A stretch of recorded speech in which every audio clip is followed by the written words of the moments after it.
on what would become a lifelong quest that would lead him into investigative territories such as extraterrestrial life, high-level government cover-ups, and the role secret societies play in all these scenarios. Bill had begun to publicly discuss his findings only to lose his leg after being forced off the road by people who would later visit him in the hospital, telling him to keep quiet. Bill went public once again, but made sure this time he was protected. Originally back, I guess when Bill was first starting to release all of this material, he had released a document called The Secret Government, subtitled The Origin, Identity, and Purpose of MJ-12. And Bill had spent a considerable amount of his fortune at that time, well, there was any fortune, but a considerable amount of his money, into the tens of thousands of dollars, to get this document released and disseminated across North America and the world. So he had mailed it to all sorts of congressmen, key political figures, as well as some friends and family and things like that, just so people would have this document in their hands. And that's how I protected myself, or at least that's what I thought would protect me, and so far it's proven to be right, was that if I got literally in front of the public overnight, in front of a large public, that they wouldn't do anything to me because it would substantiate what it was that I'm saying. And they certainly don't want to do that. It would also create a martyr. And martyrs create tremendously dangerous political movements that they don't want that either. Mm-hmm. So literally, within a 24-hour period, I spent $27,000 mailing a thick packet of information all over the world to people I'd never heard of, didn't know. We went down and got some mailing lists and just mailed the stuff all over the world. And I've been in front of the public ever since. So I think basically those are the reasons. They don't believe that the public's really going to listen to me. Okay. So far that's been true. There is a small group of people all over the world who are awakening, mm-hmm. who are beginning to understand that they've been living their life in fantasy land, and who are actively seeking the truth. But by and large, when the secret power structure says, as I've put in the first chapter of my book, right out of one of their own technical manuals, that a nation or world of people who do not use their intelligence are no better than animals who do not have intelligence, and thus are stakes on the table by choice and consent, they're absolutely right about the majority of people. Bill was fighting for his life back in those days, and he needed some way to get the information out to a large number of people. And keep in mind, this was in the days long before the internet, so there was no real practical, very easy way for people to do this kind of disseminating their information or documents that they had. It was very difficult back in those days, and the only way would have been through probably the printed word would have been the easiest way. So that's what Bill had done. He had made many copies of this secret government. The secret government was an amalgamation of Bill's continued research into UFO phenomena and was first introduced at the MUFON Symposium on July 2nd, 1989 in Las Vegas, Nevada. The document highlighted his research into the UFO crash in the late 40s in Roswell, New Mexico, and documents that alluded to President Truman's knowledge of extraterrestrial life and his administration's efforts to keep it quiet. Cooper had seen these documents while serving in naval intelligence.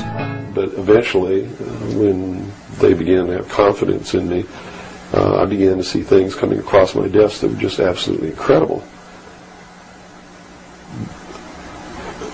And a lot of it is really hard to talk about because it's so far outside the normal concept of reality for the average American that they're going to find a hard time believing any of it. Mm-hmm. But I saw documents that were labeled under the classification top secret, and the compartmentalized the compartment that was put into was called MAGIC, M-A-J-I-C, mm-hmm. Which told me that UFOs are real, which I already knew. I'd seen one. Right. But this went farther than that. It told me that they were extraterrestrial in origin, that there were 4 different extraterrestrial species or races visiting this Earth, and that they had actually entered into an agreement with the United States government with one of these species of alien beings to exchange technology, and it told me all the projects that that was underneath this.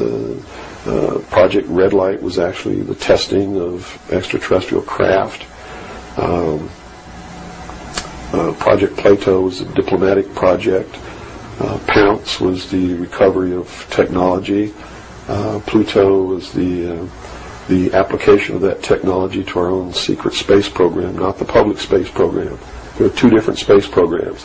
One is what the public gets to see, which is overseen by NASA, and the other one is a secret space program that nobody gets to see, which is really overseen by the Navy Department under specialized, compartmentalized black projects. I also saw documents under an operation called Operation Majority, which outlined the plans to bring together a one-world government, and also included extraterrestrial information within that.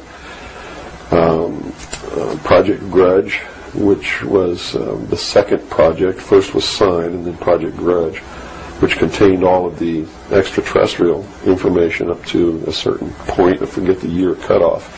And then it was contained after that in another project called Project Aquarius, which was the accumulation of the whole history of alien interaction on planet Earth. But I have to say at this point that I don't know if those documents were really telling the truth or not. They could have been showing me these things so that eventually I would go out and talk about this. And maybe that'll become clear to you later why they may have done that. It could be real. So. Bill, at this time, was acquiring a reputation as a UFO specialist.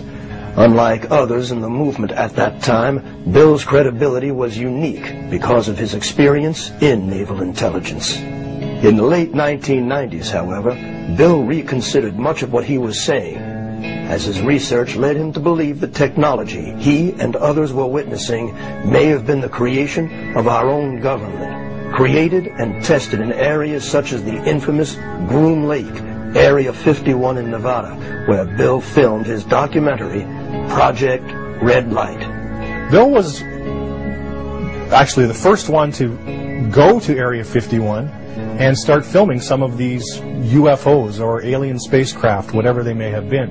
Bill always maintained that it was a military base, which it is. We all know that now.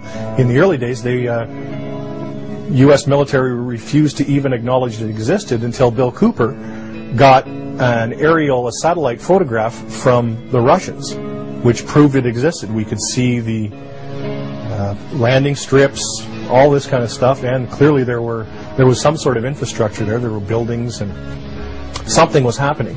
So Bill decided, and for a number of years, was taking expeditions up to Area 51, and he would take people there, and maybe one night they wouldn't see anything at all, but most nights there was some UFO activity.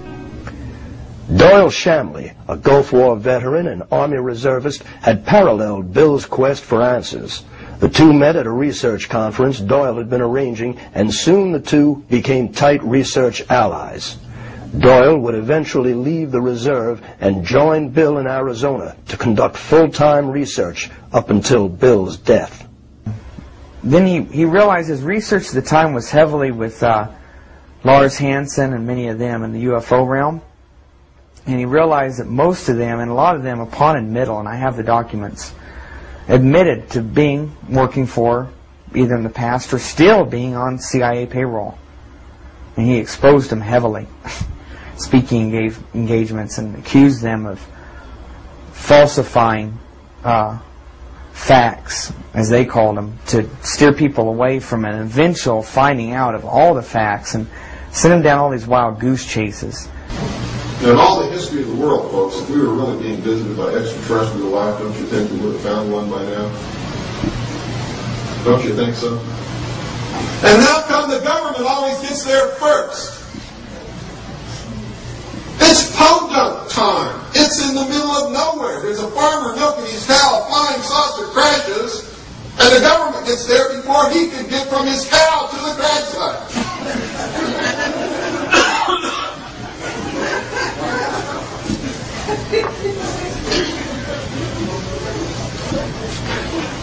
It's ridiculous. And I shudder to think that in the beginning, when I first came public,